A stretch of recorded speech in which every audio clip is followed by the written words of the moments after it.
Boa tarde, galera. Tudo tranquilo? Mantendo aquele padrão, né, que a gente já está acostumado, vamos fazer um bate-papo aí a respeito dessa nossa AD1, tá bom, galera? Mas como ela é um pouquinho longa, eu resolvi meio que dividi-la em alguns vídeos, tá? Então, nesse primeiro momento, eu fiz 2 vídeos.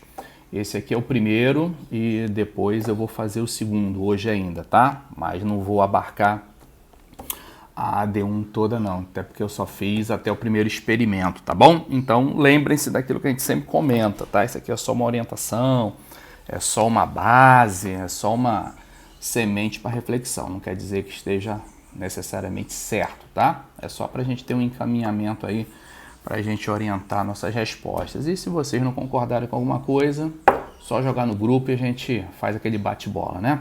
Então vamos lá, galera, vamos começar com essa parte teórica aí. Claro que eu não vou esmiuçar tudo, eu vou botar só um esboço aqui para que nossas respostas não sejam idênticas, né? Então vamos lá começar com a nossa primeira questão. E outra coisa, galera, agora que eu lembrei, eu postei no grupo um materialzinho aí, dá uma olhadinha nesse material, porque muitas perguntas foram tiradas desse material e essas perguntas que estão sendo feitas estão muito mal feitas. Por exemplo, essa primeira está assim, ó. Um corpo é necessariamente um corpo negro? Justifique sua resposta. A pergunta não é essa, até porque a pergunta não tem lógica. Um corpo é necessariamente corpo negro? Não, a pergunta original não é essa. Até para copiar errado a porra da pergunta. A pergunta original é: um corpo negro tem necessariamente cor negra? É essa que é a pergunta original. Você pode até dar uma olhadinha lá, né, nesse material que eu postei. Então o que o professor está querendo perguntar é isso. Então ele está querendo perguntar, olha, um corpo negro é necessariamente um corpo de cor negra? Aí por isso que ele fala, justifique sua resposta. E aí, galera, para a gente responder essa pergunta 1, eu meio que vou invadir um pouquinho a nossa pergunta 2, né? Porque na 2 ele quer que a gente defina um corpo negro, tá? Então, galera, todo mundo sabe, né? Todo mundo que estudou sabe que o corpo negro é uma idealização, ele não existe. Qual é a definição de um corpo negro? É aquele corpo que absorveria toda a energia eletromagnética que porventura incidisse sobre ele.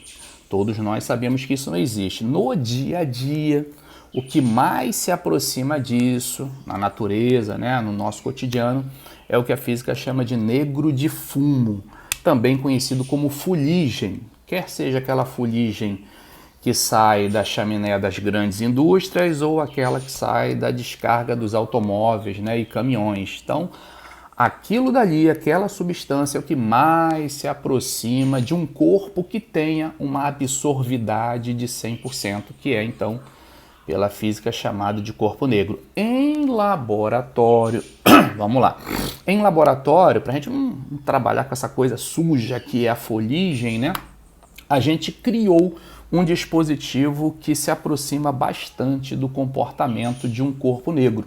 Por isso que a gente usa muito em laboratório, que é, deixa eu ver se eu acho aqui que eu separei para vocês, essa caixazinha que você tá vendo aqui, ó, deixa eu dar um zoom nela aqui para você entender melhor. Olha lá, tá vendo? É uma caixa de madeira, onde a parte interna é pintada de branco, e na parede frontal aí você tem um orifício. Olha que coisa interessante, né? E aí, olha qual é a legenda que o cara bota aqui, ó. Cientista de foguetes, Ella Young, quando era minha aluna, em 1980, mostrando como um buraco feito em uma caixa parece perfeitamente negro e enganosamente indica um interior escuro. Então, essa caixa, mais especificamente o orifício, e a física chama de cavidade, né? Aquela cavidade interna, tanto faz pra gente, é que se comporta como um corpo negro. Por que que as paredes são pintadas de branco? Galera, toda a radiação que porventura entre por aquele orifício, em especial, né, luz visível, mas pode ser qualquer radiação, ela vai sofrer inúmeras reflexões nas paredes internas. Por isso que é interessante que elas sejam brancas, para que elas fiquem se refletindo e sejam continuamente absorvidas pelas paredes. Então, praticamente não vai sair nada por aquele orifício, né? Então, você já favorece a reflexão lá dentro, pintando as paredes de branco, para que os raios fiquem sofrendo sucessivas reflexões e praticamente nenhum deles saia. Então, vamos supor que entre uma certa quantidade de radiação. Se sair 1, 2% é muito. Tanto é que quando ela fecha a caixa, naquela figura lá em cima, e você olha novamente para o orifício, ele vai parecer escuro. Lembrando que para você enxergar qualquer objeto, esse objeto tem que mandar luz visível para você. Quer seja a luz produzida por ele mesmo, quer seja a luz refletida por ele. Não importa para a gente, tem que vir luz desse objeto. E é o que não está acontecendo com essa caixa dotada de orifício, não é? Como praticamente ela segurou tudo dentro dela e não sai nada, nossa retina e, consequentemente, nosso cérebro vai interpretar essa ausência de luz visível, essa ausência de cor como preta. Pronto, tá aí essa caixazinha aí funcionando, né, em laboratório, como se fosse um corpo negro, né? Não que seja, porque sempre alguma coisa escapa, né? Mas é o mais perto que nós temos aí de um corpo negro. Por isso que está respondida a nossa perguntinha. Um corpo negro é necessariamente cor negra? Não necessariamente, né? Basta que o corpo tenha como característica isso que eu falei, absorver praticamente toda a radiação que nele incida, né? Qualquer radiação eletromagnética. Ou seja, a absorvidade dele vale 1. Consequentemente, a refletividade e a transmissividade vão valer 0. Se a refletividade vai valer 0, não é verdade? Então você já sabe que você não vai ver cor nenhum daquele garoto ali. Tranquilo até aí? Belezinha?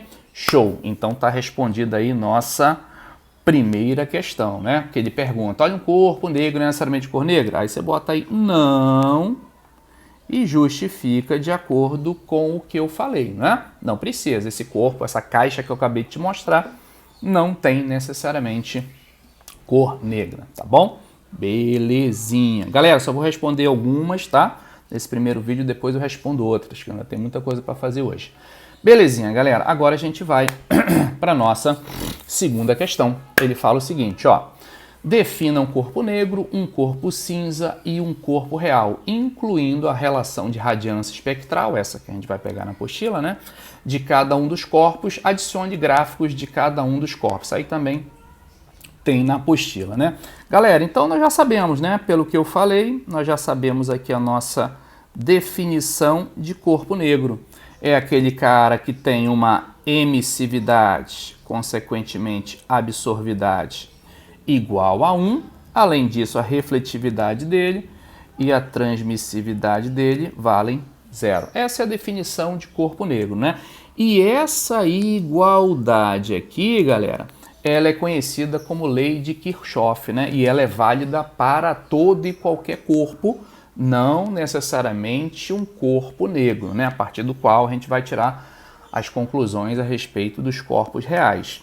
Na realidade, Kirchhoff chegou a essa conclusão por conta do seguinte: se assim não fosse, jamais um corpo escuro estaria em equilíbrio, por exemplo, no ambiente, né? Então, se você tem uma caneca preta e coloca essa caneca preta, por exemplo, tira da geladeira e colocou em cima da pia, independentemente da cor, lá em calorimetria que a gente aprendeu, com o passar do tempo, ela vai trocar calor com o ambiente e vai chegar na mesma temperatura do ambiente, mesmo que a gente não leve em consideração a cor, beleza? Mas quando a gente vai levar em consideração a cor, vendo que ela é de uma cor escura e absorve muito por conta dessa característica dela, a tendência seria que ela nunca entrasse em equilíbrio térmico com o ambiente. A tendência seria que sua temperatura sempre aumentasse, por ela ser de cor escura.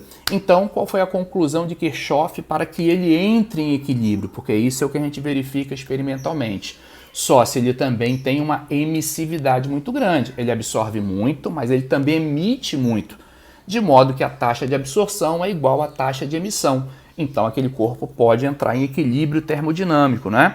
Então, ele concluiu que todo bom absorvedor tem que ser necessariamente um bom emissor, senão ele jamais entraria em equilíbrio termodinâmico com o meio onde ele se encontra, tá bom? Aí você entende, por exemplo, por que radiadores de automóveis são de cores pretas, não é? Por que a serpentina da parte de trás da geladeira tem uma cor negra. Por que ela tem que ter uma cor preta? Porque nós precisamos que aquela serpentina absorva muito calor e emita muito calor. Ela absorve muito calor do interior da geladeira e emite muito calor para o ambiente. Então é necessário que tenha essa coloração negra, né? E é bem interessante você notar também as consequências do fato da absorvidade e emissividade de um corpo serem iguais. Por exemplo, corpos escuros têm uma absorvidade e, consequentemente, emissividade infinitamente maior do que corpos claros. É por isso que quando você pega, por exemplo, uma xícara com café e uma xícara com leite e leva ao forno de micro-ondas e o regula, por exemplo, para atingir 80 graus Celsius, eu te garanto que o café vai chegar primeiro no 80 graus Celsius, porque ele é escuro. Então a absorvidade dele é muito grande. Então, como os dois estão em condição de absorção, o corpo escuro vai absorver mais do que o corpo claro. Beleza? Então ele vai chegar primeiro no 80 que o leite. Agora vamos lá. Digamos que os dois estão lá dentro a 80 graus Celsius. Eu tiro os dois e coloco sobre a pia. Agora os dois estarão em condição de emissão. Mas o corpo preto também é o melhor emissor, porque a absorvidade dele é igual à sua emissividade. Então, se ele é o melhor absorvedor, em condições de absorção, ele também vai ser o melhor emissor em condições de emissão. Então, adivinha quem vai chegar primeiro na temperatura ambiente? O café. Ele é o primeiro a esfriar também. Então, quando um corpo tem uma taxa de absorvidade igual a de emissividade, as consequências são essas que a gente está conversando aqui, beleza? Essa é a nossa definição de corpo negro. Justamente por ele não refletir cor nenhuma, é que ele vai se parecer para a gente no dia a dia, né? Na CNTP, nas condições ambientais, como sendo um corpo negro. Marcelo, por que você está falando isso? Porque ele é negro nesta temperatura. Se você colocá-lo no ambiente onde a temperatura dele é muito mais alta, aí aquele corpo pode adquirir uma outra coloração, porque ele pode vir a brilhar. Então, temos que ter cuidado com essa historinha, porque a gente já aprendeu em ótica, né? A cor de um corpo depende muito da temperatura em que ele se encontra. Então, por exemplo, quando você olha para um vaso que é azul, ele é azul à temperatura ambiente. Se você elevar bastante a temperatura dele, né, pode ser que ele mude de coloração, como acontece quando a gente pega uma barra metálica e leva para uma siderurgia, né? Ela começa a se tornar avermelhada, depois alaranjada, depois amarelada, fruto da temperatura em que ele se encontra, tá? Beleza, isso é um corpo negro, galera. Agora, o que seria um corpo real? Aí vamos lá, deixa eu botar aqui um corpo real. Galera, agora quando você trabalha com um corpo real, a radiância dele, ou seja, aquilo que ele emite para o espaço, é uma fração do que um corpo negro emitiria na mesma temperatura em que ele se encontra, né? Então, digamos que você tem um corpo real a 1000 kelvins e um corpo negro a 1000 kelvins. Esse corpo real vai ter uma radiância que corresponde a uma fração da radiância desse corpo negro à mesma temperatura. É por isso, aí vamos lá, só por curiosidade, né? Deixa eu até botar em vermelho aqui, isso aqui é meramente uma curiosidade. É por isso que, pela lei de Stefan Boltzmann, a radiação total de um corpo negro é sigma T a quarta. Isso de um corpo negro. Agora, a radiância de um corpo real é uma fração, aí essa fração é chamada de emissividade, sempre menor do que 1, né? Da radiância total, ou seja, vai ser epsilon sigma T a quarta. Lembrando que essa temperatura, né, é sempre em Kelvin. E essa lei aqui, galera, ela é conhecida como lei de Stefan Boltzmann e ela nos ajuda a calcular a radiância total. Não é a radiância espectral, não é por faixa de frequência, né? Não é a quantidade de radiação emitida por faixa de frequência ou por faixa de lambda. Aí já é o somatório de toda a radiância. É a área abaixo daquela curva toda, né? Então você tem aqui um gráfico de... Opa, foi sem querer aqui, galera. Você tem um gráfico aqui de intensidade, não é isso? Por lambda. Lembra qual é a cara dele? Que é mais ou menos aqui assim, né?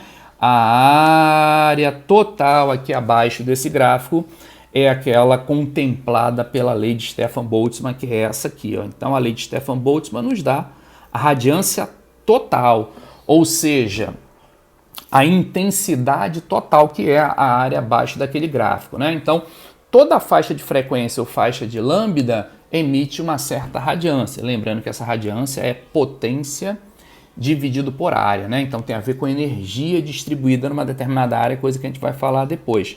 Então, como cada faixa de frequência está associada a uma quantidade de energia, né? Transporta uma quantidade de energia, somando todas essas faixas aí, somando todas essas energias, você tem a radiância total. E notem que para o cálculo da radiância total, aí não vai entrar nada de comprimento de onda, não vai entrar nada de frequência, nem entra na fórmula, né?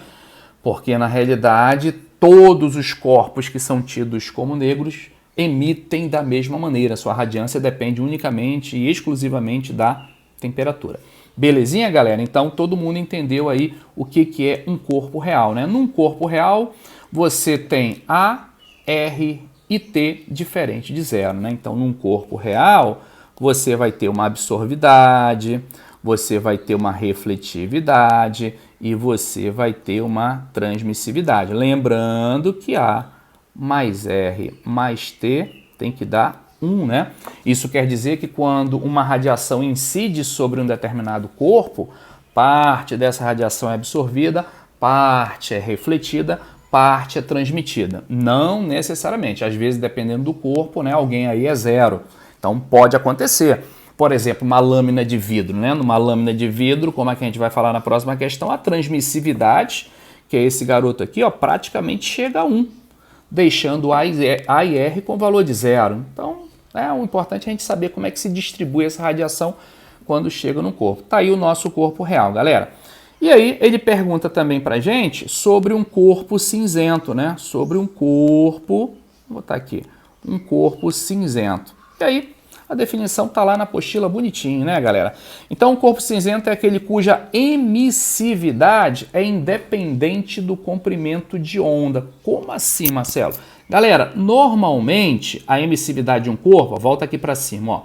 Normalmente a emissividade de um corpo, ela depende do comprimento de onda da radiação incidente e da temperatura do corpo. E esse epsilon, em geral, ele é obtido experimentalmente. E aí, experimentalmente, em laboratório, a gente constata que essa emissividade depende do lambda, né? E depende também da temperatura.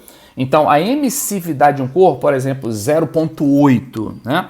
Isso é 0,8 para uma determinada faixa de lambda e para uma temperatura em que aquele corpo se encontre, né? Então, para cada faixa de lambda que a gente trabalha, você vai ter uma emissividade diferente. Não pensem que ela é sempre a mesma para um determinado corpo. Não, depende da faixa de frequência ou lambda, né, que estão associados. Depende da faixa de frequência e da temperatura em que ele se encontra. É o comum, mesmo que obtido experimentalmente. Porém, num corpo cinzento, isso aqui não acontece. O que acontece é isso aqui, ó. Né? Então, o corpo cinzento é aquele cuja emissividade epsilon, né? Ela independe do comprimento de onda. Depende praticamente somente da temperatura. E mesmo assim, se você for ver o gráfico de exemplo, né, que a apostila dá, do tungstênio, você vai ver que ele praticamente tem a mesma cara. Praticamente ele tem a mesma cara, variando-se a temperatura, né? Então, fiquem tranquilos com essa definição, que ela é bem básica, né? Então, quando eu escrevo aqui εT, eu quero dizer apenas que a emissividade pode depender da temperatura. Pode, não quer dizer que dependa. Agora, com certeza, não vai depender de lambda, né? Então, a emissividade aqui, ó, independe de lambda, tá? E aí ele pergunta também, galera, qual é a fórmula, né? A relação de radiância espectral de cada um dos corpos. Tá aí na apostila, vou botar aqui para você, tá? A radiância de um corpo negro, que depende de lambda e de T, mas você pode pegar também a fórmula da frequência, eu que estou botando lambda, tá? É 2πh, não decorei muito essa fórmula não, acho que aqui é lambda a quinta, né? Vezes, aí vem aquela fração exponencialzinha, né? 1 sobre E elevado a HC sobre K lambda T. Lembrando que essa temperatura é em Kelvin, tá, galera? Tá aqui a radiância de um corpo negro. A radiância de um corpo real, que também depende de lambda e t, vai ser o epsilon, que também depende de lambda e t, vezes aquela fórmula gigantesca ali em cima, tá, galera?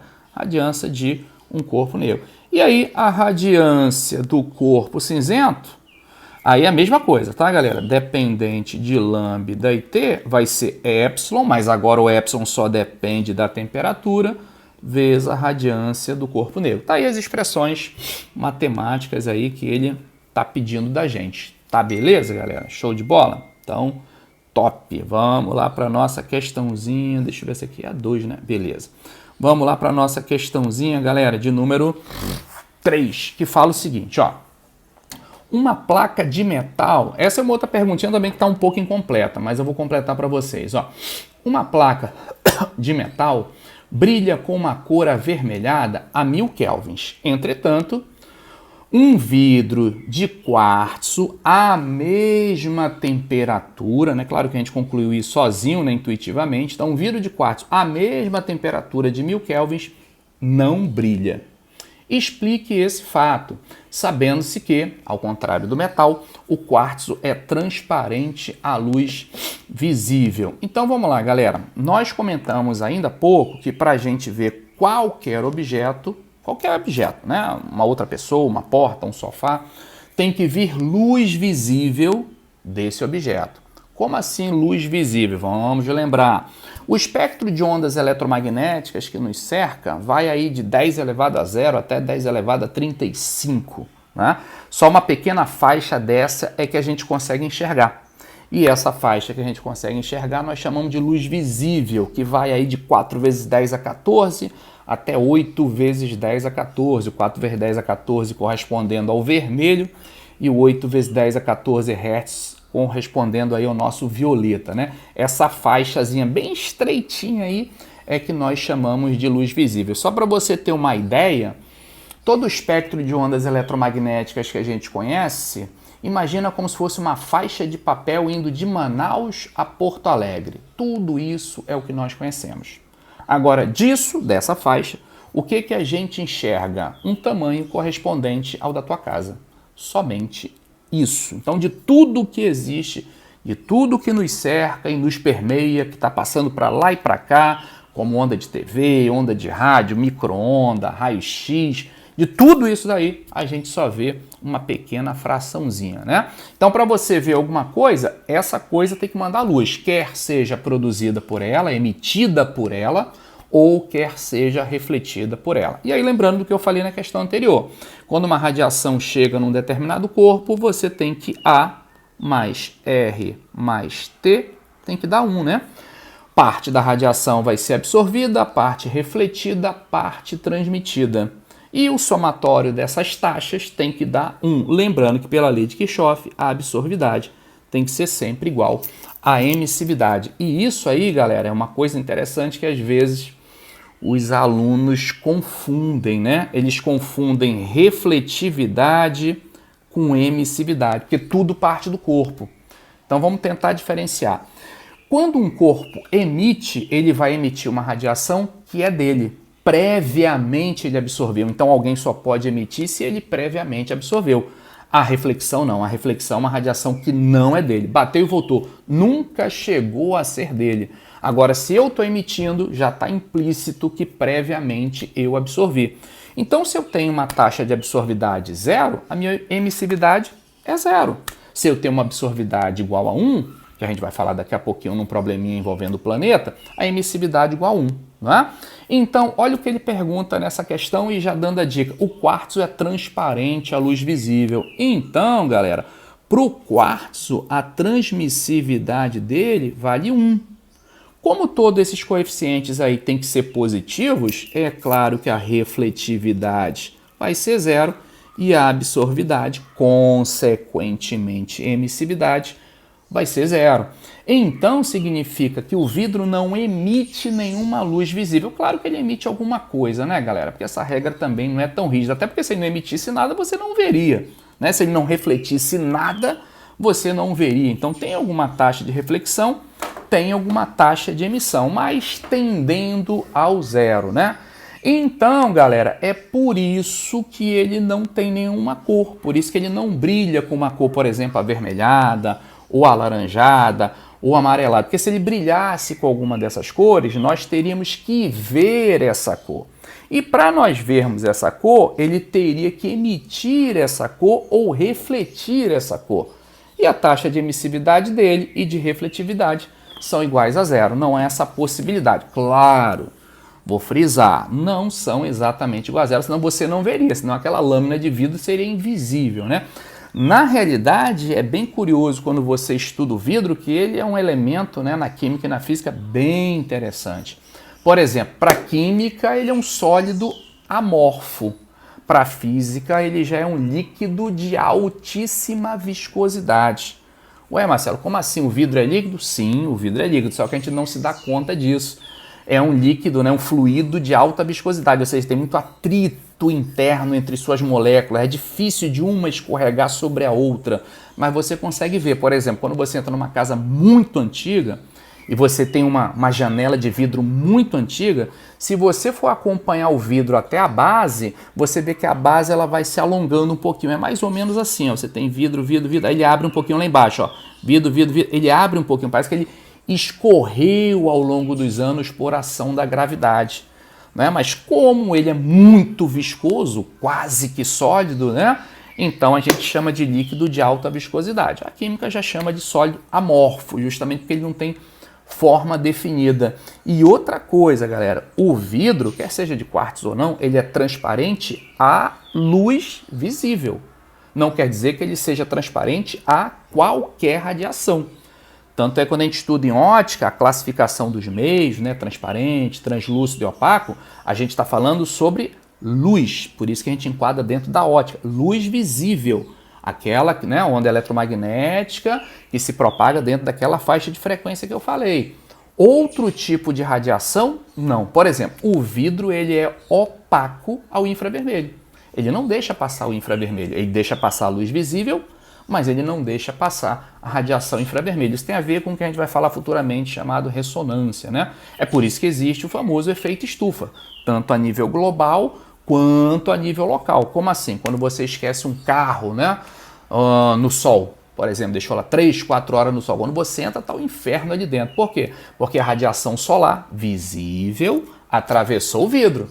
Foi absorvida pelo estofamento, pelo painel, né, pelo volante e foi reemitida, né? Lembra que tem emissão e previamente tem que ter absorção? Só que esse elemento que está reemitindo está uma temperatura muito menor que a do Sol. Então, se ele está uma temperatura muito menor que a do Sol, ele vai emitir predominantemente em baixas frequências. O Sol não, a gente aprendeu isso pela lei de Stefan Boltzmann, né? O Sol não. Como o Sol está uma temperatura muito elevada, isso impacta no tipo de radiação que ele vai emitir. Além dele emitir muito, ou seja, variadamente, né, diversas frequências, ele emite também em grandes intensidades. Então, além de ter uma variedade muito grande, tem uma quantidade muito grande. Tudo isso fruto da temperatura dele, né? Então, ele emite muito e em elevadas frequências. Agora, quando o estofamento absorve e ele tenta emitir, aí ele já vai emitir pouco e em baixa frequência. Baixa frequência subentende-se infravermelho. Aí o vidro não deixa passar. Por isso que as radiações infravermelhas na física são chamadas também de ondas de calor, que é o que nós também produzimos, né? Você está constantemente aí produzindo radiação infravermelha e mandando para o ambiente, que é uma radiação invisível, característica da nossa temperatura. Como nossa temperatura é baixa, a gente emite pouco, não é muito, claro, né? A ponto de você aquecer todo mundo ao teu redor, não rola. A gente emite pouco e em baixas frequências. Quando a gente fala baixa frequência, significa frequência abaixo do visível, abaixo do vermelho, então é o infravermelho, que são chamadas de onda de calor, né? Por isso quando a gente se cobre, daqui a 10, 15 minutinhos, embaixo do cobertor já está quentinho, fruto da radiação infravermelha que a gente emite. Tá bom, galera? Então essa discussão aí foi interessante. Por isso que uma estufa de plantas é feita de vidro, né? A radiação solar consegue penetrar, que é uma radiação de altíssima frequência, é absorvida pelo piso da estufa, pelas mesas, pelos vasos, pelas plantas, né? Que estão a uma temperatura bem menor e reemitidas. Só que como essa radiação é emitida por um corpo que está a uma temperatura menor, ela é predominantemente infravermelho, vai bater no vidro e vai voltar, porque o vidro ele é opaco ao infravermelho. Então a estufa ali dentro fica quente, né? A maior parte do tempo. E a nível global é o nosso efeito estufa, não é? Então nossa atmosfera também tem a mesma propriedade do vidro. Deixa passar a radiação solar, que é uma radiação de alta frequência, ela é transparente a radiação solar, o planeta como um todo absorve e remite isso para o espaço. É claro que o nosso planeta, a uma temperatura bem menor que o Sol, vai emitir predominantemente na faixa do infravermelho. Nossa atmosfera não vai deixar passar e esse calor fica aprisionado, mantendo a nossa temperatura aí agradável aqui no planeta, né? Em torno de 26, 27 graus. Então o efeito estufa, ele é altamente necessário à existência da espécie humana. O seu agravamento, não. Né? Então, a presença de gases que, digamos assim, né, tornam mais significativos o efeito estufa, aí já é prejudicial. Mas o efeito estufa em si, ele é benéfico. O seu agravamento, né, pela presença de gases poluentes na atmosfera, que faz com que o calor aprisionado seja muito maior do que o que a gente necessite, aí sim, isso é prejudicial. Beleza, galera? Vamos lá para a nossa questãozinha de número 4. Então, vamos embora. Questão de número 4 fala basicamente o seguinte: qual a diferença primordial entre o modelo clássico e o quântico para a radiação de um corpo? Galera, isso aí é bem simples, né? Tá na apostila qual é a diferença básica. Então, presta atenção aqui, deixa eu ver que eu botei um gráficozinho bem interessante aqui. Deixa eu ver se eu acho, deixa eu ver se ele tá por aqui, galera. Eu acho que... Não tá aqui não. Poxa, eu tinha colocado em algum lugar. Deixa eu ver se tá aqui no meu OneDrive, galera. Deixa eu ver aqui, isso aqui. Rapidinho. Onde que eu botei essa historinha? Eu acho que tá aqui, galera. Só um pouquinho de paciência. Tá aqui. Olha que gráfico bem legal, né? Que eu já deixei aqui bem interessante. Galera, na realidade, esse modelo quântico surgiu justamente porque o modelo clássico não estava dando conta da previsão experimental. Então, experimentalmente, o que estava se verificando é essa curva do meio aí que está escrito Planck. Ó. Imaginem que não existe essa palavra Planck por enquanto, tá? E aí, galera, essa curva aí era justamente a curva que dava a intensidade da radiação emitida por um corpo em função da frequência.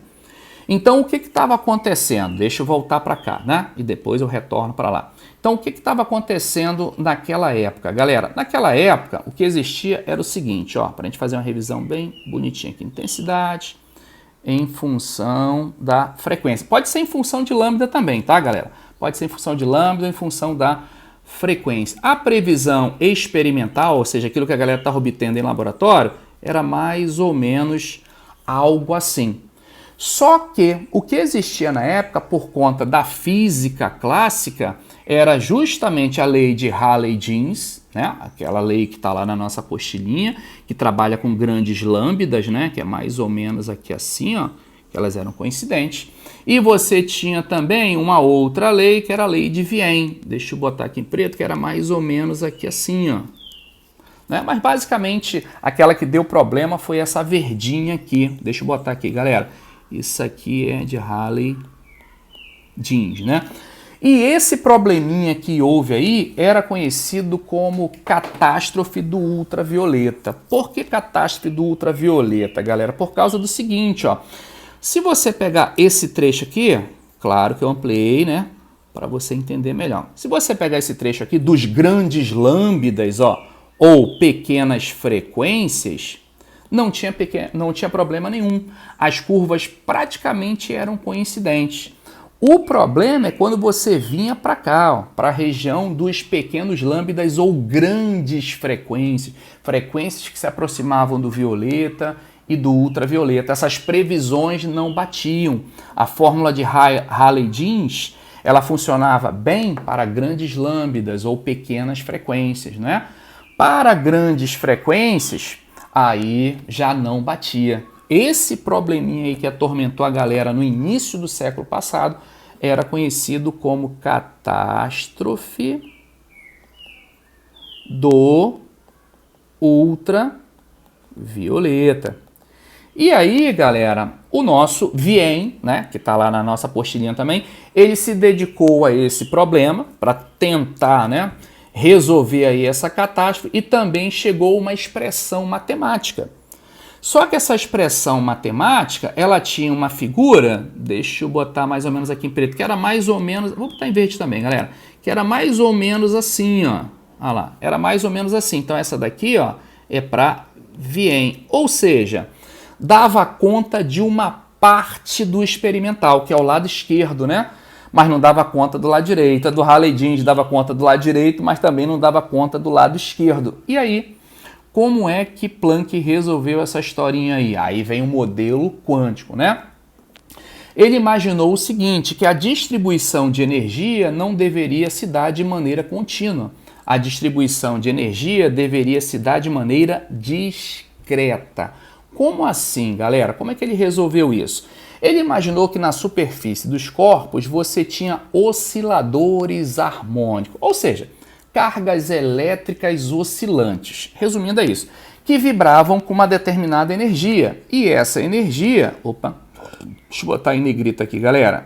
E essa energia, bora amigo, e essa energia aí, ela era um múltiplo inteiro de HF. Então essa energia deveria ser proporcional à frequência. Esse N dependeria do estado em que se encontrasse aquela carga elétrica, né? Coisa que no futuro a gente veio a chamar de número quântico, né? Então dependia de estar no estado quântico 1, estado quântico 2, estado quântico 3. O importante é que para saltar de um estado para o outro, né, teria envolvido aí um H vezes F. Por exemplo, quando essa carga voltasse, né, do estado 2 para o estado 1, ela emitiria um HF, né? Um HF, que na época de Planck era chamado de quantum. Nem era chamado de fóton ainda, só foi chamado de fóton lá no futuro, né, 1905, quando Einstein foi explicar o efeito fotoelétrico. Então, Planck criou, né, esse conceito de quantum de energia. Então, cada partícula deveria vibrar com uma determinada quantidade de energia e essa energia estaria associada à frequência, o que era inovador para a época, porque não existia nenhuma relação de energia com frequência. Existia sim uma relação de energia com amplitude. Quanto maior a amplitude da onda, né, isso veio lá de Maxwell, então quanto maior a amplitude da onda, mais energia ela transportaria. Até aí tudo bem. A gente tem experiência prática disso numa praia, né? Você vê uma onda pequena, transporta pouca energia. Você tem uma onda grande, muita energia, tem a ver com amplitude. Mas não existia relação entre energia e frequência. Então, o que Planck idealizou? O que ele imaginou? Olha, aquelas partículazinhas que recebiam o efeito daquela radiação, né? Estamos falando aí de absorvidade para futuramente virar emissividade. Então ela absorve aquela radiação e quem primeiro absorve são aquelas partículas da superfície do corpo. Porém, as energias absorvidas, fruto da interação da radiação com a matéria, só poderiam ser absorvidas se permitisse aquela partícula saltar para o estado quântico posterior. E aí, quando ela voltasse, ela devolveria essa energia. Aí você perguntaria, tá, Marcelo, mas no que esse modelo ajudou na catástrofe do ultravioleta? É porque a catástrofe do ultravioleta, galera, ela se dava para altíssimas frequências. Se você for pegar aqui a curva de Rayleigh-Jeans, né, vamos botar aqui, deixa eu botar aqui para você entender melhor. Em vez de ser de lambda, vai ficar até mais bonitinho para você entender. Em vez de ser uma curva em função de lambda, eu vou botar uma curva em função da frequência. Vai ser mais ou menos assim. E a curva de Rayleigh-Jeans vai ser mais ou menos aqui assim, ó. Essa é a curva de Rayleigh-Jeans. Aqui, ó. Então, o que estava acontecendo? Pega uma frequência mais ou menos aqui assim, ó. Então, o que está acontecendo na curva de Rayleigh-Jeans? Opa, ainda escrevi errado Rayleigh-Jeans aqui, galera. O que está acontecendo? À medida que você vai aumentando a frequência, a energia emitida por aquela partícula está tendendo ao infinito. Aquela curva está subindo, subindo, subindo, subindo, subindo. Então, para frequências relativamente altas, ó, mas não são muito altas, relativamente altas, de vibração daquela partícula, ela já emitiria ondas eletromagnéticas com energia tendendo ao infinito. E isso era praticamente impossível, né? E aí Planck, quando veio com a quantização da energia, que é isso aqui, ó, que aquela partícula só poderia ser dotada de certa quantidade de energia, ele meio que resolvia o problema. Por quê? Porque na realidade a fórmula está dizendo que energia infinita só deveria surgir para frequência infinita. Energia é proporcional à frequência, frequência relativamente baixa, energia baixa, frequência relativamente alta, energia alta. Mas como não tinha uma partícula vibrando, né, com uma frequência infinita, jamais você teria a necessidade de uma energia infinita. Então estava meio que resolvido. Foi até segundo Planck mesmo, né, no livro dele, foi uma atitude de desespero, né, era praticamente um argumento matemático, nem ele meio acreditava nisso. Ele só usou desse recurso aí para tentar resolver esse impasse da catástrofe do ultravioleta. Tanto é, galera, que se você for estudar a história do Planck, você vai ver que o próprio H, que é essa constante de Planck aqui, ó, ele forçou a barra para que aquele número se adaptasse a essa curva experimental aí. Então esse H só surgiu depois da curva obtida experimentalmente. Então ele adaptou o H para que a fórmula dele, que é aquela que está na nossa apostila gigantesca, né? Deixa eu ver se está por aqui. Que é... Agora eu já não lembro mais, eu acho que está aqui, galera. Aqui, ó. Que é essa formulazinha que você está vendo aqui, ó. Tá vendo? Deixa eu botar aqui para você ver bonitinho. Essa formulazinha aqui, ó. Se for em função da frequência, é essa aqui. Se for em função do lambda, é essa aqui, ó.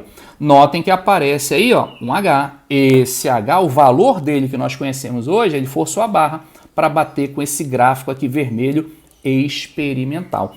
Então, galera, a diferença primordial tá essa daí. No modelo clássico, a distribuição de energia, ela é contínua, como você está vendo aqui, ó. No modelo quântico, a distribuição de energia, ela é discreta, só pode assumir determinados valores, o que te levaria à seguinte pergunta: tá, Marcelo, mas quando a gente vai olhar o gráfico de Planck é exatamente igual a esse aqui, ó. Experimentalmente, quando você vai para o laboratório, inclusive os cientistas no início do século passado fizeram essa pergunta para Planck. Pô, Planck, beleza, a energia é quantizada, mas quando a gente vai para o laboratório, a gente vê um gráfico contínuo como esse aqui. E aí o que Planck argumentou? Ele falou, galera, só pode estar acontecendo o seguinte: a gente tem um número gigantesco ali de osciladores harmônicos, ou seja, de cargas elétricas oscilantes, que geram uma infinidade de frequências, um número tão grande de frequências, que a probabilidade da gente varrer todo o espectro é muito grande. Então a curva ela parece contínua, mas na realidade ela não é contínua. Então a diferença primordial é essa, não é?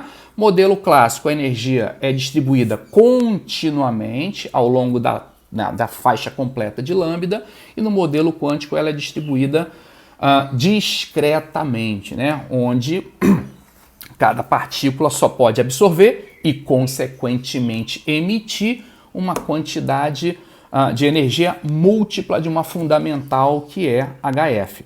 Vale também lembrar que Planck só falou desse caráter discreto na interação da radiação com a matéria.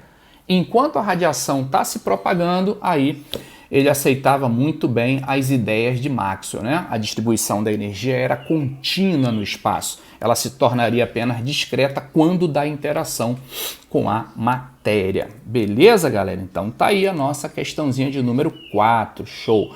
Vou pular 5 e 6, vou deixar para outro vídeo, né? Belezinha. E aí, galera, vou pular 7 também, vou deixar para outro vídeo, bem interessante.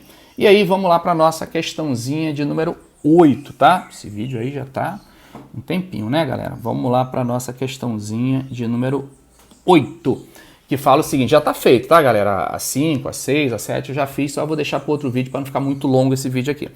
Bom, ele fala assim, galera, a partir do gráfico da potência irradiada por área, né? Potência sobre área, galera. Potência sobre área é intensidade, mas também pode ser radiância. Potência sobre área é a mesma coisa, tá? Tanto é que a unidade de radiância é justamente o watts por metro quadrado no sistema internacional, que é a mesma de intensidade, né? Quer seja intensidade luminosa, intensidade sonora, enfim. Ele fala o seguinte, ó, a partir do gráfico da potência irradiada por área em função do comprimento de onda, faça uma estimativa do comprimento de onda em que os corpos emitem sua radiação térmica máxima nas seguintes temperaturas. Galera, eu nem sei por que ele deu esse gráfico aí, que a gente não usa para nada, porque basta a gente usar a lei do deslocamento de Wien, né? Que é o que a gente vai usar. Então já vou fazer a 8 e a 9 juntas, tá, galera? Porque ele pede em que faixa a gente vai enquadrar, né? Então já dá pra gente fazer a 8, deixa eu ver se é isso mesmo que ele pede na 9. É isso mesmo, né? Ainda quer exemplo? Então já dá para a gente fazer a 8 e a 9 tranquilamente, só usando a lei do deslocamento de Wien, tá bom? Então é isso aí que a gente vai fazer nessa questãozinha aí. Então deixa eu só pegar aqui que eu tô com o laptop aberto, galera, pra gente ver. Vamos lá. Galera, a lei de deslocamento de Wien fala que o lambda máximo, né, que é justamente que ele quer subir aqui, o lambda máximo vai ser B dividido por T, onde o nosso B ele vale 2,898, né, vezes 10 a menos 3 metro vezes Kelvin. Beleza, galera? Então, na realidade, esse lambda máximo é esse garotinho aqui desse gráfico, ó. Quando você vier para cá, ó, esse pontinho aqui, esse aqui é o nosso lambda máximo. E tem uma relação entre o lambda máximo e a temperatura, que é dada pela lei de deslocamento de Wien. Como assim lambda máximo, Marcelo? Vamos lá. Um corpo, quando aquecido, ele emite radiações de vários lambdas, vários comprimentos de onda, o que corresponde a várias frequências, né? E de todos os lambdas existe o lambda máximo, que é o lambda predominante, vamos dizer, ou lambda de pico, depende do livro que você vai estudar. Alguns transformam isso em frequência de pico, frequência dominante, enfim.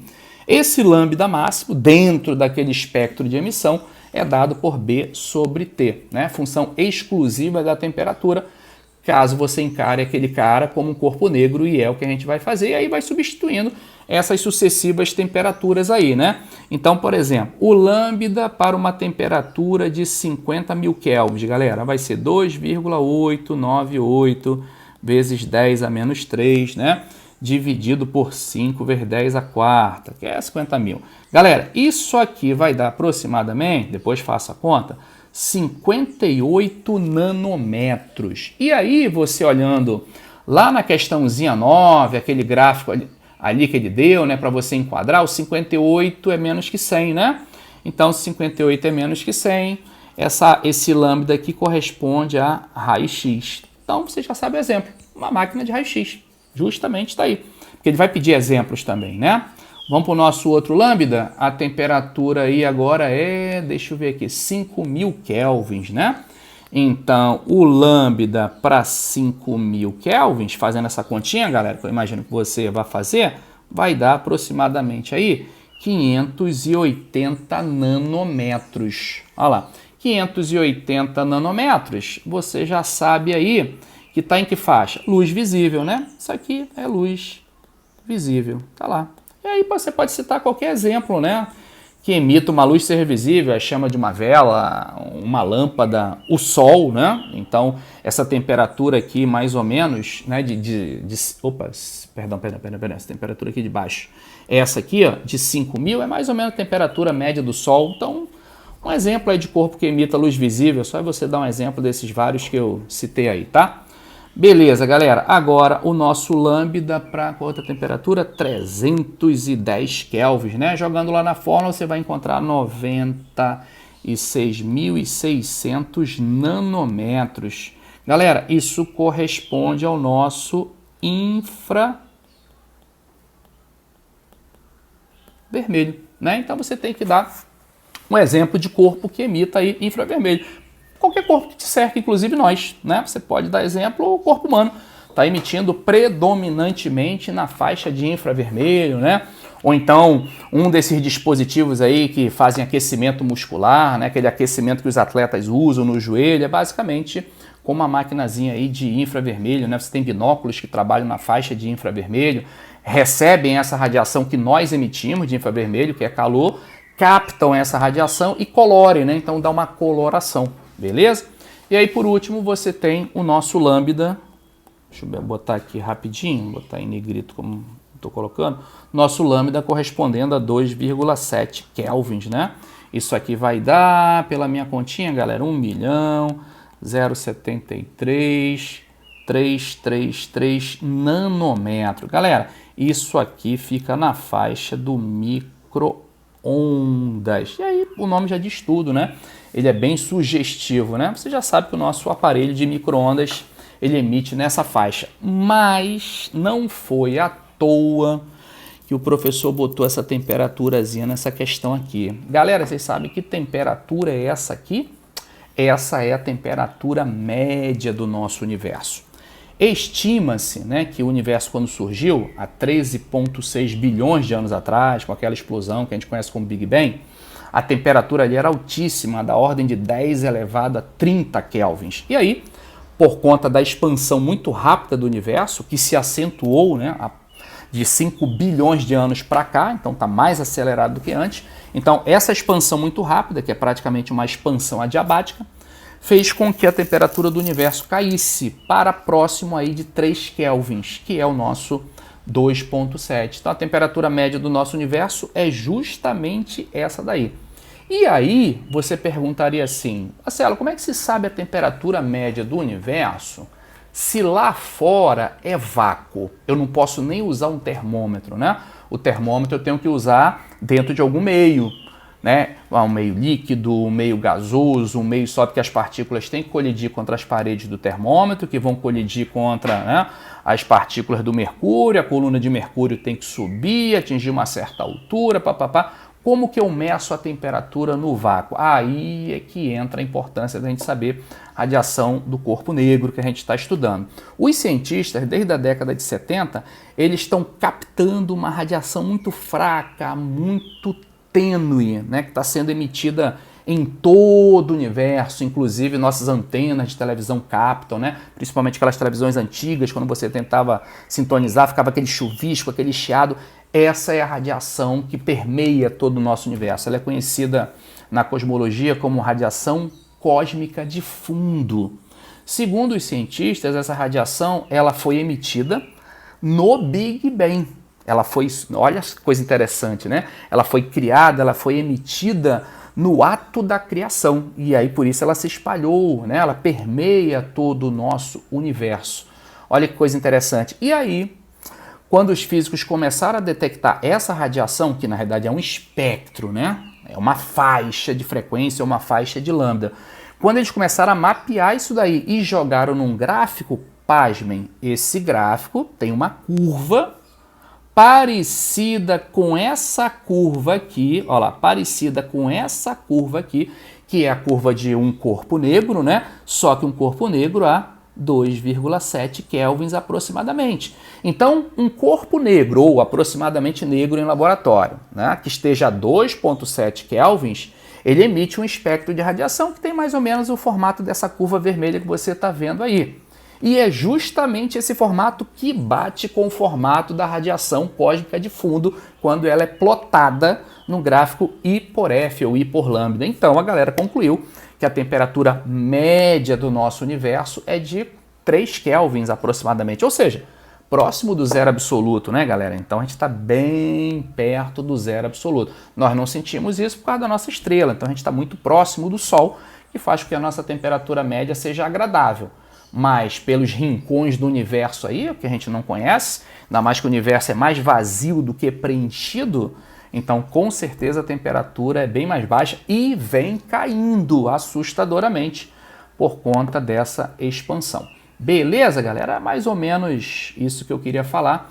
E aí depois eu preparo um outro vídeo para a nossa segunda parte, que aí a gente fecha essas 11 questões, tá? E eu já fiz também a parte experimental da aula 2, né? Aquela que tem um gráficozinho de distância por fluxo, e a gente vai discutir também. Beleza, galera? Então ficamos por aqui. Vou fazer um lanchezinho, se tudo der certo, daqui a pouco eu gravo o próximo. Falou? Um abraço para todos e até daqui a pouquinho. Valeu!